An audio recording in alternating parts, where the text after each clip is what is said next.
한겨울 새벽 편의점 알바를 마치고 돌아가던 21살 서윤. 골목에서 깡패 셋이 노인을 짓밟고 있었습니다. 어른 셋이 할아버지 하나를 그게 사람이 할 짓입니까? 태권도 전국대회 출신 서윤, 10초 만에 제압했죠. 그런데 며칠 뒤 학교 앞에 벤츠 행렬이 나타났습니다. 회장님께서 기다리고 계십니다. 그 노인의 정체는 재벌 그룹 회장 백지수표가 눈앞에 놓였지만 서윤은 거절했습니다. 저 돈 때문에 구한 거 아니에요. 하지만 이 선택이 지옥의 시작이었습니다. 아들 강재민의 무서운 복수가 시작됐고 가짜 치매 진단서 그리고 납치. 과연 서윤은 진실을 밝힐 수 있을까요? 그리고 본격적으로 이야기 시작하기 전에요. 지금 어디서 보고 계신지 댓글로 남겨주세요. 구독과 좋아요, 알림 설정도 미리 눌러주시면 영상 제작에 아주 큰 힘이 됩니다. 자, 그럼 이야기 시작합니다. 새벽 2시 편의점 야간 알바를 마친 서윤의 발걸음은 무거웠습니다. 찬바람이 뺨을 때릴 때마다 코끝이 시렸지만 그보다 더 시린 건 통장 잔고였죠. 오늘도 8,000원짜리 시급을 받았고 그걸로 고시원 월세 30만 원을 채워야 했습니다. 21살 서윤에게 대학은 먼 나라 이야기였어요. 고등학교를 겨우 졸업하고 나서 매일 밤 편의점에서 도시락을 데우고 술 취한 손님을 응대하며 하루하루를 버텨냈습니다. 그래도 서윤에겐 꿈이 하나 있었어요. 어릴 적부터 배운 태권도, 그 기술로 언젠가 작은 도장이라도 차리는 것. 전국대회에서 입상했던 그때의 기억이 아직도 선명했습니다. 하지만 지금은 도복조차 입을 여유가 없었죠. 골목길을 돌아 고시원으로 향하던 서윤은 이상한 소리에 걸음을 멈췄습니다. 둔탁한 소리, 그리고 낮게 신음하는 목소리. 서윤은 본능적으로 소리가 나는 쪽으로 고개를 돌렸어요. 가로등 불빛이 희미하게 비추는 골목 안쪽에서 3명의 남자가 한 노인을 둘러싸고 있었습니다. 그중 한 명이 노인의 옆구리를 발로 걷어찼고 노인은 눈 쌓인 바닥에 그대로 쓰러졌죠. 서윤의 주먹이 저도 모르게 굳어졌습니다. 피곤했어요. 몸도 마음도 지쳐 있었습니다. 그냥 지나칠 수도 있었어요. 경찰에 신고하고 돌아설 수도 있었죠. 하지만 서윤의 발은 이미 그쪽으로 향하고 있었습니다. 야, 뭐야 저거? 깡패 중 하나가 서윤을 발견하고 인상을 찌푸렸어요. 서윤은 천천히 다가가며 낮은 목소리로 말했습니다. 어른 셋이 할아버지 하나를 그게 사람이 할 짓입니까? 깡패들이 비웃었습니다. 서윤의 왜소한 체격을 훑어보며 코웃음을 쳤죠. 하지만 서윤은 이미 거리를 재고 있었어요. 가장 가까운 놈의 중심축, 두 번째 놈의 발 위치, 세 번째 놈의 주먹 각도. 태권도는 단순한 운동이 아니었습니다. 서윤에게 그건 생존 기술이었죠. 첫 번째 깡패가 주먹을 휘둘렀습니다. 서윤은 몸을 낮추며 상대의 팔을 잡아챘고 그대로 돌려차기로 명치를 가격했어요. 남자는 신음도 못하고 바닥에 쓰러졌습니다. 두 번째 놈이 당황하며 달려들었지만 서윤의 옆차기가 그의 무릎을 정확히 꺾었죠. 세 번째 놈은 겁에 질린 얼굴로 뒷걸음질 쳤지만 서윤이 한 발 다가서자 그대로 돌아서서 도망쳤습니다. 10초도 채 걸리지 않았어요. 서윤은 거친 숨을 몰아쉬며 쓰러진 노인에게 다가갔습니다. 할아버지, 괜찮으세요? 노인은 눈을 가늘게 뜨고 서윤을 올려다봤습니다. 입가에 피가 묻어 있었고 옷은 눈과 진흙으로 범벅이 되어 있었어요. 서윤은 노인의 팔을 조심스럽게 잡아 일으켜 세웠습니다. 노인의 몸은 생각보다 가벼웠고 떨리고 있었죠. 서윤은 자신의 외투를 벗어 노인의 어깨에 걸쳐줬습니다. 병원 가셔야 할 것 같은데요. 노인이 고개를 저었습니다. 목소리는 떨렸지만 단호했어요. 아니야, 괜찮아. 돈도 없고 그냥 집에 갈게. 서윤은 난감했습니다. 이 추운 밤에 노인을 혼자 보낼 수도 없고 그렇다고 자신에게 병원비를 댈 여유도 없었죠. 잠시 고민하던 서윤은 근처 분식집 간판을 발견했습니다. 아직 불이 켜져 있었어요. 서윤은 노인의 팔을 붙잡고 천천히 걸었습니다. 일단 따뜻한 거라도 드세요. 제가 살게요. 분식집 문을 열고 들어서자 주인 아주머니가 놀란 얼굴로 두 사람을 바라봤습니다. 서윤은 노인을 구석자리에 앉히고 주머니에서 10,000원짜리 한 장을 꺼냈어요. 오늘 하루 번 돈 중에서 남은 전부였습니다. 서윤은 아주머니에게 라면 2개를 주문했고 노인의 손을 꼭 잡았죠.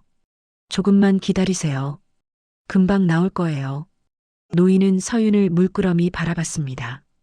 그 눈빛엔 감사함과 미안함, 그리고 뭔가 깊은 슬픔이 섞여 있었어요. 서윤은 왜인지 모를 뭉클함이 가슴을 채우는 걸 느꼈습니다. 이 노인도 자신처럼 외로운 사람일지 모른다는 생각이 들었죠. 분식집 안은 따뜻했고 라면 끓는 소리가 고요한 밤을 채웠습니다. 서윤은 그날 밤 자신의 선택이 인생을 완전히 바꿀 줄은 꿈에도 몰랐어요. 뜨거운 라면 2그릇이 테이블 위에 놓였습니다. 김이 모락모락 피어오르는 라면을 바라보던 노인의 눈가에 촉촉한 기운이 맺혔어요. 서윤은 젓가락을 노인에게 건네며 먼저 드시라고 권했습니다. 노인은 떨리는 손으로 젓가락을 잡았고 한 입 먹더니 눈을 감았죠. 마치 세상에서 가장 맛있는 음식을 먹는 것처럼 천천히 씹었습니다. 분식집 주인 아주머니가 물수건을 가져오며 서윤에게 물었어요. 아버님이세요? 서윤이 고개를 저었습니다. 아니에요. 길에서 쓰러지신 걸 봐서요. 아주머니는 의심 섞인 눈빛으로 두 사람을 번갈아 봤습니다. 요즘 같은 세상에 남을 돕는 사람이 있을까 싶었던 거죠. 하지만 서윤의 맑은 눈빛과 노인의 초라한 옷차림을 보더니 표정이 누그러졌어요. 아주머니는 김치 한 접시를 더 가져다 주며 작게 중얼거렸습니다. 착한 애네 요즘 보기 드문 사람이야. 노인은 라면을 다 먹고 나서 주머니를 뒤적였습니다. 서윤이 손을 저으며 말했죠. 괜찮으세요? 제가 산 거예요. 노인이 고개를 저었습니다. 목소리는 여전히 떨렸지만 이번엔 조금 더 단단했어요. 아니야, 이건 받아야 해. 내가 빚을 졌으니까. 노인은 주머니에서 낡은 지갑을 꺼냈고 그 안에서 1,000원짜리 몇 장을 꺼내려 했습니다. 서윤은 황급히 노인의 손을 막았어요. 지갑 속엔 1,000원짜리 몇 장이 전부였고 그마저도 구겨져 있었습니다. 서윤의 가슴이 먹먹해졌죠. 할아버지, 정말 괜찮아요. 라면값은 제가 낼게요. 노인은 한참을 서윤을 바라봤습니다. 그러더니 천천히 고개를 끄덕이고 분식집 냅킨에 뭔가를 적기 시작했어요. 서윤은 궁금한 얼굴로 노인을 지켜봤습니다. 노인은 떨리는 손으로 전화번호를 적었고 그걸 서윤에게 건넸죠. 언젠가 꼭 갚을게. 이 번호로 연락해. 내가 너한테 진 빚 평생 안 잊을 거야. 서윤은 냅킨을 받아들었습니다. 그 냅킨엔 번호와 함께 강도연이라는 이름이 삐뚤삐뚤하게 적혀 있었어요. 서윤은 그 이름을 보며 고개를 갸우뚱했습니다. 어디선가 들어본 것 같기도 했지만 피곤한 머리론 기억이 나질 않았죠. 할아버지, 집까지 바래다 드릴까요? 노인이 손을 저었습니다. 이번엔 웃음기가 조금 섞인 얼굴이었어요. 괜찮아. 택시 탈 돈은 있어. 너도 집에 가서 쉬어. 노인은 천천히 일어섰고 서윤의 어깨를 두드렸습니다. 그 손길은 따뜻했어요. 노인은 분식집 문을 열고 나가기 전 한 번 더 돌아보며 말했습니다. 라면값이 아니라 나한텐 목숨값이야. 고마워, 정말. 노인이 사라진 뒤 서윤은 냅킨을 주머니에 넣고 분식집을 나섰습니다.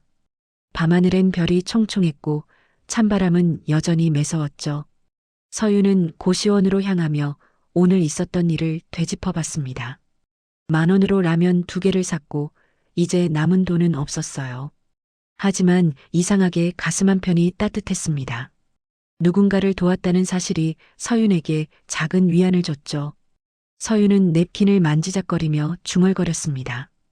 강도연 좋은 분이셨는데.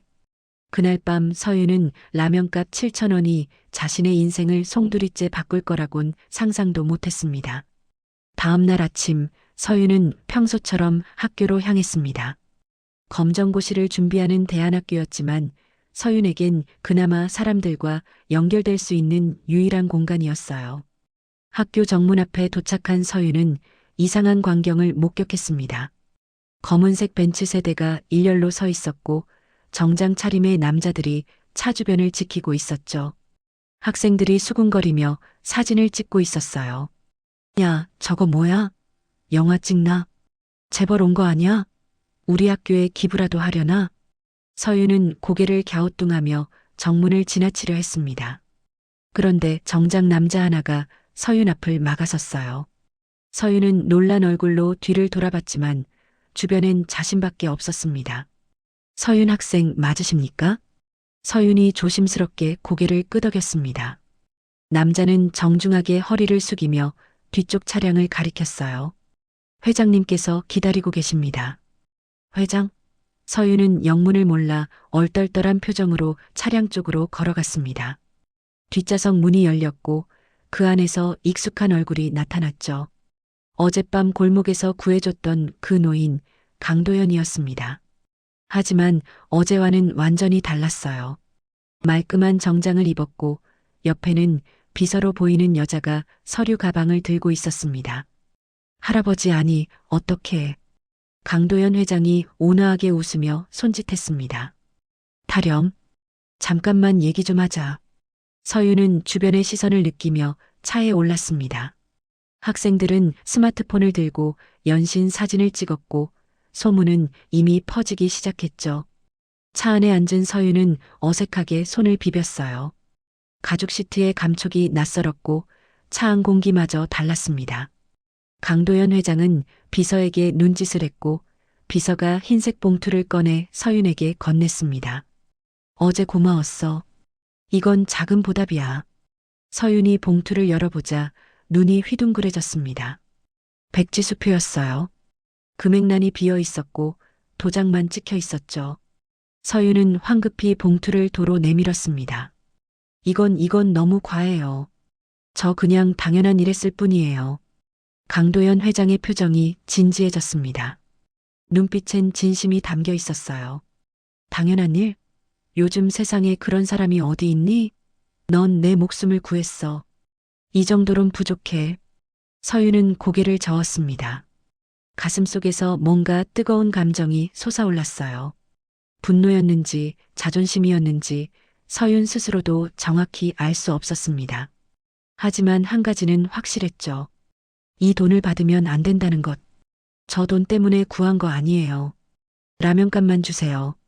강도연 회장이 빙그레 웃었습니다. 그 웃음엔 쓸쓸함이 묻어났어요. 라면값 7,000원 말이지? 회장은 주머니에서 10,000원짜리 한 장을 꺼내 서윤의 손에 쥐어줬습니다. 서윤은 그 돈을 꼭 쥐었죠. 이상하게도 백지수표보다 2만 원이 더 무겁게 느껴졌습니다. 대신 부탁 하나만 들어줄래? 가끔 날 만나주겠니? 할아버지 외롭거든. 서윤은 회장의 얼굴을 바라봤습니다. 그 얼굴엔 돈으로 살 수 없는 외로움이 가득했어요. 서윤은 천천히 고개를 끄덕였습니다. 그건 괜찮아요.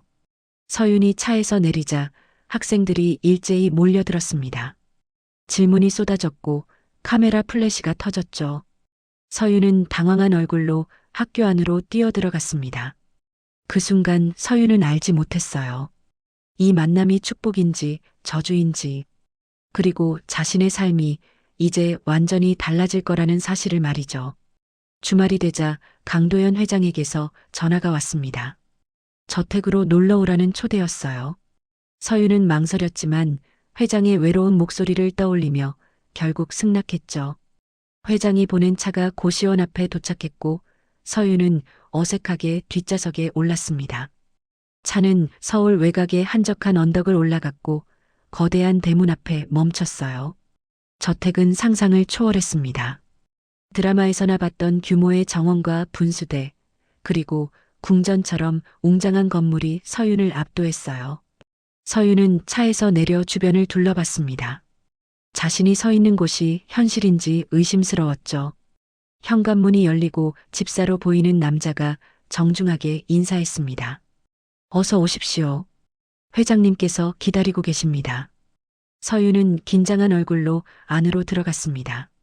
현관 로비만 해도 자신이 사는 고시원의 10배는 되어 보였어요. 대리석 바닥에 반사되는 자신의 모습이 초라하게 느껴졌습니다. 그때 흰 가운을 입은 중년 남자가 다가왔어요. 회장님께서 먼저 학생 손을 살펴보라고 하셨습니다. 의료진이었습니다. 서윤은 당황하며 손을 내밀었고 의사는 세심하게 서윤의 손등과 손목을 살폈어요. 어젯밤 깡패들과 싸우며 생긴 작은 찰과상과 멍이 있었죠. 소독하고 연고 발라드리겠습니다. 큰 상처는 아니니 걱정 마세요. 치료를 받는 동안 서윤은 묘한 감정에 휩싸였습니다. 자신을 걱정해주는 사람이 있다는 게 낯설었어요. 부모님은 서윤이 10살 때 교통사고로 세상을 떠났고 그 후론 혼자였으니까요. 치료가 끝나자 집사가 서윤을 안내했습니다. 하지만 거실이나 응접실이 아닌 뒷문 쪽으로 향했죠. 회장님은 저쪽에 계십니다. 뒷문을 나서자 전혀 다른 풍경이 펼쳐졌습니다.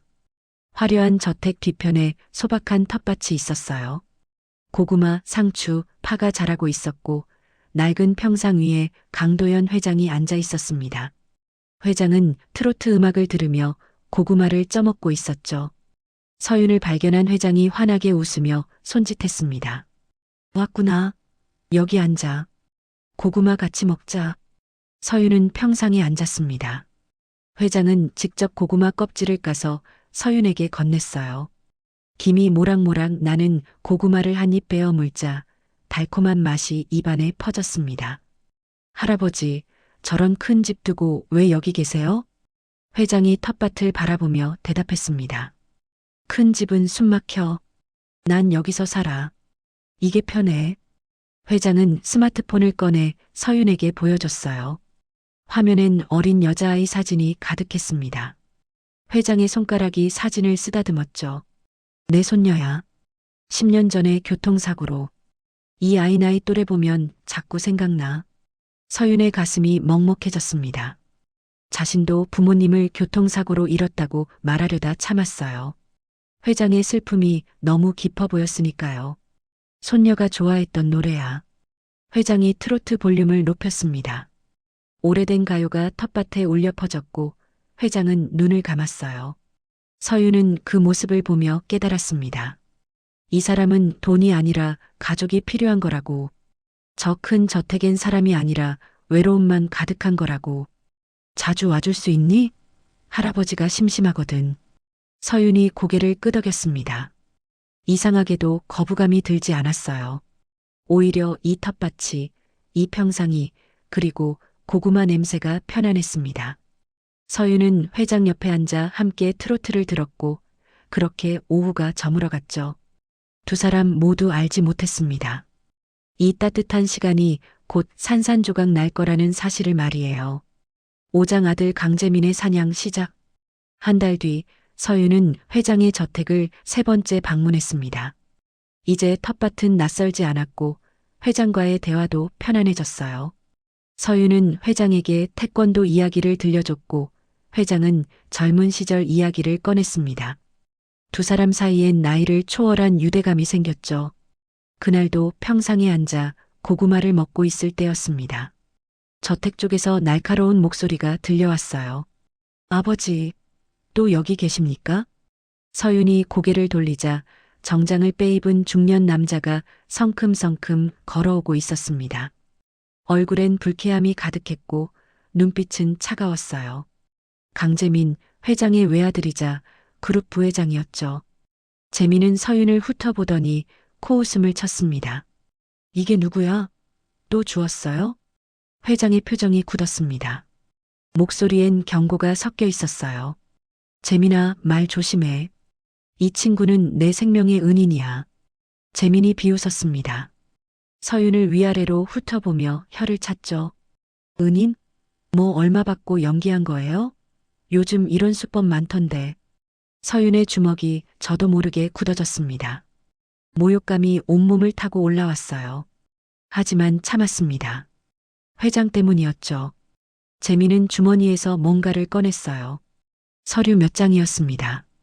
흥신소 조사 결과예요. 이에 고시원 살고 편의점 알바하는 거지잖아요. 아버지한테 접근한 목적이 뻔하죠. 회장이 벌떡 일어섰습니다. 목소리가 떨렸어요. 당장 그만둬. 서윤이는 그런 애가 아니야. 재민이 차갑게 웃었습니다. 그는 주머니에서 두툼한 돈다발을 꺼내 서윤 앞에 던졌어요. 돈이 흙바닥에 떨어지며 흩어졌습니다. 200만 원이야. 가져가고 다신 나타나지 마. 우리 아버지한테 더는 접근하지 말고. 서윤의 온몸이 떨렸습니다. 분노가 폭발할 것 같았어요. 바닥에 떨어진 돈을 보며 서윤은 천천히 입을 열었습니다. 저 돈 안 가져갑니다. 재민이 미간을 찌푸렸습니다. 뭐? 모자라? 그럼 500? 서윤이 재민을 똑바로 쳐다봤습니다. 눈빛엔 흔들림이 없었어요. 돈으로 사람을 만지려 들면 손목부터 부러집니다. 재민이 비웃으며 서윤의 어깨를 밀쳤습니다. 그 순간 서윤의 몸이 반사적으로 움직였어요. 태권도 기술이 저절로 나왔습니다.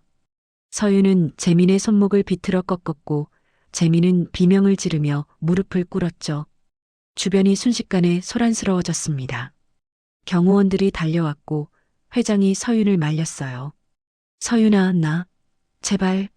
서윤은 손을 놨습니다. 재민은 손목을 부여잡으며 일어섰어요. 얼굴이 새빨개져 있었습니다. 이 미친. 감히 나한테. 재민이 경호원들에게 소리쳤습니다. 당장 쫓아내. 그리고 경찰 불러.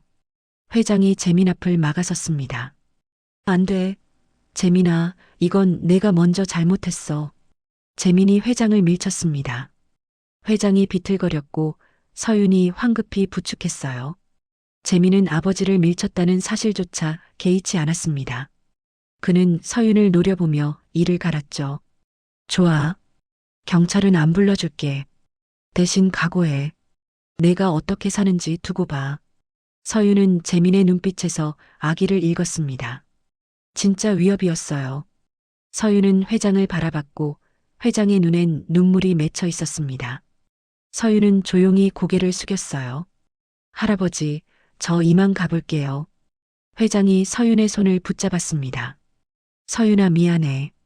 정말 미안해. 서윤은 억지로 웃으며 손을 빼냈습니다. 저택을 나서는 서윤의 눈가에 눈물이 맺혔어요. 분노였는지 서러움이었는지 알 수 없었습니다. 서윤은 그날 깨달았죠. 가난은 죄가 되고 선의는 의심받는 세상이라는 걸. 그리고 이 싸움은 이제 시작일 뿐이라는 것을 말이에요. 육장학교가 지옥이 되는 날. 월요일 아침 서윤이 학교에 도착했을 때 이상한 분위기를 느꼈습니다. 학생들이 서윤을 보며 수군거렸고 누군가는 노골적으로 손가락질을 했어요. 복도를 걷는데 귓속말이 들려왔죠. 저 애가 그 애래. 재벌 할아버지한테 붙어서 돈 뜯는다던데. 진짜 치사하다. 불쌍한 척하면서 서윤의 발걸음이 멈췄습니다. 가슴이 철렁 내려앉았어요. 교실에 들어서자 더 심했습니다. 책상 위에 거지라고 적힌 쪽지가 붙어 있었고 서랍 안교가서는 물에 젖어 있었죠. 서윤은 참았습니다. 아무 말 없이 젖은 교과서를 꺼내 햇볕에 널었어요. 점심시간이 되었습니다. 서윤은 평소처럼 도시락을 들고 옥상으로 올라갔어요. 혼자 먹는 게 익숙했으니까요. 그런데 옥상 문이 잠겨 있었습니다. 누군가 일부러 자물쇠를 채운 거였죠. 서윤은 계단 참에 앉아 도시락을 펼쳤습니다. 그때 뒤에서 목소리가 들렸어요. 야, 거기 앉지 마. 더러워. 돌아보니 같은 반 여학생 셋이 서 있었습니다. 평소엔 친하지도 않았던 애들이었어요. 서윤이 일어나려는데 한 여학생이 서윤의 도시락을 발로 찼습니다. 도시락이 계단 아래로 굴러 떨어졌고 반찬이 바닥에 쏟아졌죠. 서윤의 주먹이 떨렸지만 꾹 참았습니다. 싸우면 자신만 손해라는 걸 알았으니까요. 미안, 실수였어. 여학생이 비웃으며 말했습니다. 전혀 미안해 보이지 않는 표정이었어요. 서윤은 도시락을 주우며 눈물을 삼켰습니다. 오후 수업 시간 담임 선생님이 서윤을 불렀어요. 서윤아, 교장 선생님이 부르신다. 교장실로 가봐. 서윤은 불안한 마음으로 교장실 문을 두드렸습니다. 안으로 들어서자 교장이 심각한 얼굴로 앉아 있었어요. 그리고 옆에는 낯선 정장 남자가 서 있었죠. 서윤 학생, 앉아보게. 교장의 목소리는 냉랭했습니다. 평소의 온화함은 어디 가고 없었어요. 자네 요즘 학교 밖에서 무슨 일 하나? 서윤이 고개를 저었습니다. 아무것도 안 하는데요.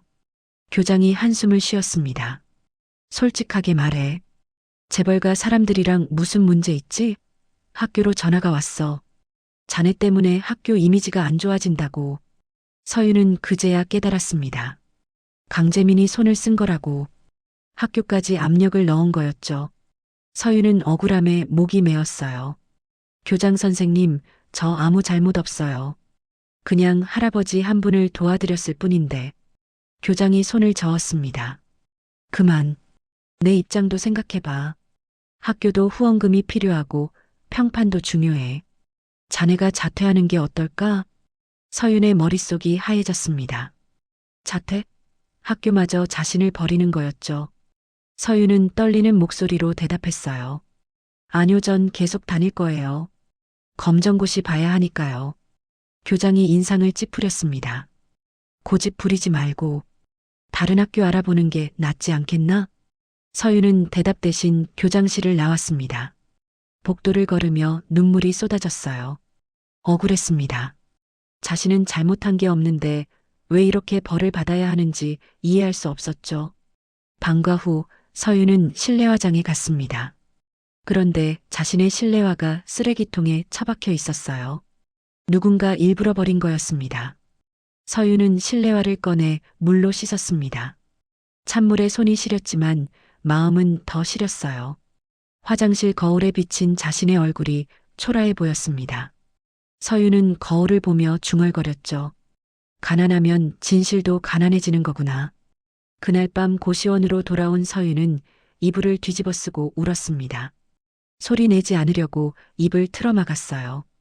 옆방에서 누군가 벽을 두드리며 조용히 하라고 소리쳤지만 서윤은 멈출 수 없었습니다. 세상이 너무 불공평했어요. 선한 일을 했는데 왜 벌을 받아야 하는지, 왜 자신만 이렇게 외로운지 알 수 없었습니다. 서윤은 그날 밤 다짐했죠. 절대 무릎 꿇지 않겠다고, 끝까지 버티겠다고 말이에요. 한 달이 흘렀습니다. 서윤은 학교에서 투명인간 취급을 받았지만 묵묵히 견뎠어요. 그러던 어느 날 밤 서윤의 휴대폰이 울렸습니다. 낯선 번호였죠. 전화를 받자 급박한 목소리가 들려왔어요. 서윤 학생, 저 회장님 댁 집사입니다. 큰일 났어요. 회장님이 이상해요. 서윤의 심장이 쿵쾅거렸습니다. 불안한 예감이 온몸을 휘감았어요. 무슨 일이에요? 집사의 목소리가 떨렸습니다. 갑자기 주치의가 와서 회장님을 진찰하더니 치매 진단서를 끊었어요. 그런데 회장님은 멀쩡하신데 부회장님이 뭔가 서류에 도장을 찍으라고 강요하고 있어요. 서윤은 즉시 뛰쳐나갔습니다. 택시를 잡아 타고 저택으로 향했죠. 차비가 아까웠지만 그럴 겨를이 없었어요. 저택에 도착했을 땐 이미 밤 11시가 넘어 있었습니다. 경비가 서윤을 막아섰지만 집사가 나와서 안으로 들여보냈어요. 텃밭 쪽에서 고함 소리가 들렸습니다. 서윤이 달려가 보니 강재민이 회장을 평상에 앉힌 채 서류를 들이밀고 있었어요. 옆엔 정장 입은 주치의로 보이는 남자가 서 있었죠. 아버지, 제발 협조 좀 하세요. 이건 아버지를 위한 거예요. 회장이 고개를 저었습니다. 목소리는 떨렸지만 단호했어요. 난 치매 아니야. 이게 무슨 짓이냐? 재민이 주치의를 쳐다봤습니다. 주치의가 고개를 끄덕이며 말했어요. 회장님, 진단 결과가 확실합니다. 초기 치매 증상이 보여요. 이 서류는 재산 관리를 위한 후견인 지정 동의서입니다. 서윤은 숨죽이고 지켜봤습니다. 뭔가 이상했어요. 회장은 한 달 전까지만 해도 멀쩡했는데 갑자기 치매라니 말이 안 됐죠. 재민이 회장의 손을 잡아 도장을 찍으려 했습니다. 회장이 저항했지만 재민은 힘으로 눌렀어요. 아버지, 이것만 찍으면 편해지실 거예요. 제가 다 알아서 할 테니까. 서윤은 더 이상 참을 수 없었습니다. 뛰어나가며 소리쳤어요. 그만하세요. 재민이 놀라서 돌아봤습니다. 서윤을 발견한 재민의 얼굴이 일그러졌어요. 너 어떻게 여기 들어왔어? 서윤이 회장 앞을 막아섰습니다. 할아버지는 치매 아니에요. 한 달 전까지 멀쩡하셨어요. 이거 사기잖아요. 재민이 비웃었습니다. 사기? 주치의 진단서도 있는데? 넌 의사야? 서윤이 주치의를 노려봤습니다. 주치의는 눈을 피했어요. 그 순간 서윤은 확신했습니다. 저 의사도 한패라고. 도장 한 번이면 끝? 아니, 그 도장은 사람 목숨을 찍는 거예요. 재민의 표정이 싸늘하게 굳었습니다. 그는 경호원들에게 손짓했어요. 저에 데려가. 조용한 데 가서 정신 좀 차리게 해줘. 경호원 둘이 서윤에게 다가왔습니다. 서윤은 태권도 자세를 취했지만 상대는 2명이었어요. 게다가 덩치도 컸죠. 순식간에 팔이 붙잡혔고 서윤은 끌려갔습니다. 회장이 소리쳤어요. 서윤이나, 재민아, 제발. 하지만 재민은 아버지를 무시했습니다. 서윤은 차에 실렸고 어디론가 이동했어요. 1시간쯤 달렸을까 차가 멈췄습니다. 외진 창고 같은 곳이었죠. 경호원들이 서윤을 창고 안으로 밀어넣었고 문이 쾅 닫혔어요. 어둠 속에서 서윤은 주저앉았습니다. 창고는 냉골이었습니다. 한기가 뼛속까지 파고들었어요. 서윤의 손목엔 밧줄이 묶여 있었고 무릎에서 피가 흘렀죠. 서윤은 이를 악물었습니다. 포기할 순 없었어요. 회장을 구해야 했습니다. 서윤은 창고를 더듬었습니다. 어둠 속에서 녹슨 선반을 발견했고 밧줄을 비비며 끊기 시작했어요. 손목이 까졌고 피가 흘렀습니다. 하지만 멈추지 않았죠. 태권도는 링 위에서만 쓰는 게 아니었어요. 생존을 위한 거였습니다. 1시간쯤 지났을까 밧줄이 끊어졌습니다. 서윤은 자유로워진 손으로 창고 문을 두드렸어요. 경비는 없었습니다. 재민은 서윤을 과소평가한 거죠. 서윤은 창고를 빠져나와 저택으로 달렸습니다. 차비가 없어서 걸어야 했어요. 새벽 공기는 차가웠고 발은 아팠지만 멈출 수 없었습니다. 서윤의 머릿속엔 한 가지 생각뿐이었죠. 회장을 구하고 진실을 밝혀야 한다고 말이에요. 새벽 5시 서윤은 저택에 도착했습니다. 온몸이 땀으로 젖었고 발바닥엔 물집이 잡혔어요. 하지만 멈출 수 없었죠.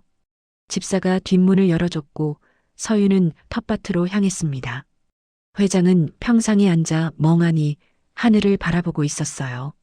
서윤을 본 회장의 눈에 생기가 돌아왔습니다. 서윤아, 무사했구나. 서윤이 회장 앞에 무릎을 꿇었습니다.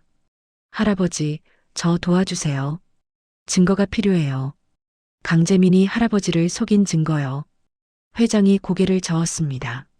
목소리엔 체념이 묻어났어요. 소용없어. 재민이가 이미 다 준비했어. 주치의도 변호사도 다 재민이 사람들이야. 서윤은 포기하지 않았습니다. 텃밭을 둘러보며 뭔가를 찾기 시작했어요.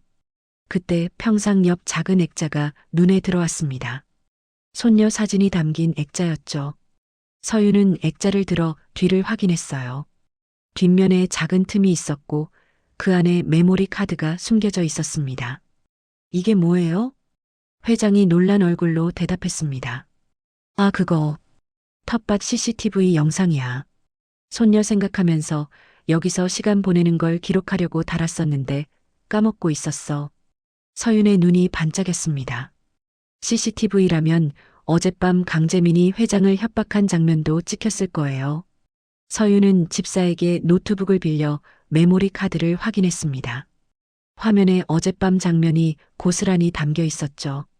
강재민이 회장의 손을 억지로 잡아 도장을 찍으려던 순간 회장이 저항하며 난 치매 아니야 라고 외치던 장면까지. 날짜와 시간도 정확히 찍혀 있었습니다. 이거예요. 이게 증거예요. 서윤은 집사에게 물었습니다. 주주총회가 언제예요? 집사가 시계를 보며 대답했어요. 오늘 오전 10시 2시간 남았습니다. 서윤은 메모리 카드를 움켜쥐고 일어섰습니다. 회장이 서윤의 손을 잡았어요. 서윤아 위험해. 재민이가 가만 안 둘 거야. 서윤이 웃었습니다. 처음으로 진짜 웃음이었어요. 괜찮아요. 저 태권도 전국대회 나간 사람이에요. 이 정도는 할 수 있어요. 오전 10시 그룹 본사 대강당. 주주총회가 한창 진행 중이었습니다. 강재민이 연단에 서서 발표하고 있었어요. 아버지께서 건강상의 이유로 경영 일선에서 물러나시기로 결정하셨습니다. 후견인은 제가 맡게 되었고, 그때 강당 뒷문이 벌컥 열렸습니다. 서윤이 헐레벌떡 뛰어들어왔어요. 온몸은 상처투성이었고 옷은 찢어져 있었지만 눈빛만은 또렷했습니다. 경호원들이 서윤을 막으려 했지만 서윤은 태권도 기술로 빠르게 제압했죠. 강당이 술렁거렸고 기자들이 카메라를 들이댔습니다. 잠깐만요. 다들 속고 계세요. 서윤은 연단으로 달려갔습니다. 재민이 인상을 찌푸렸어요. 당장 저에 끌어내. 하지만 서윤은 이미 노트북을 연결하고 있었습니다. 대형 스크린에 영상이 재생되기 시작했어요. 어젯밤 텃밭에서 벌어진 일이 낱낱이 공개됐죠. 강재민이 회장을 협박하는 장면, 주치의가 가짜 진단서를 준비하는 모습, 그리고 강제로 도장을 찍으려던 순간까지. 회장님은 치매가 아니에요. 저 영상 날짜까지 찍혔어요. 어젯밤 11시 30분입니다. 강당이 떠나갈 듯 소란스러워졌습니다. 주주들이 웅성거렸고 기자들은 플래시를 터뜨렸어요. 재민은 창백한 얼굴로 변명하려 했습니다. 저건 조작이야. AI로 만든 가짜 영상이라고. 하지만 누구도 믿지 않았습니다. 영상엔 재민의 목소리, 표정, 심지어 회장의 반항까지 생생했으니까요. 경찰이 들이닥쳤고 재민은 현장에서 체포됐습니다. 재민은 서윤을 노려보며 이를 갈았지만 이미 끝난 게임이었죠. 구급차가 도착했고 회장이 실려 나왔습니다. 정밀 검사 결과 회장은 멀쩡했어요. 가짜 주치의가 만든 진단서는 모두 조작이었죠. 병원에서 회장은 서윤의 손을 꼭 잡았습니다. 고마워, 넌 내 생명뿐 아니라 인생까지 구했어. 일주일 뒤 회장은 법적으로 서윤을 후견인으로 지정했습니다. 피는 아니지만 마음으로 맺어진 가족이었죠. 서윤은 학교로 돌아갔고 이번엔 교장이 먼저 사과했어요. 학생들도 태도가 바뀌었습니다. 하지만 서윤은 변하지 않았어요. 여전히 겸손했고 여전히 따뜻했죠. 어느 주말 서윤은 회장과 함께 텃밭에 앉아 있었습니다. 트로트 음악이 흐르고 고구마가 쪄지고 있었어요.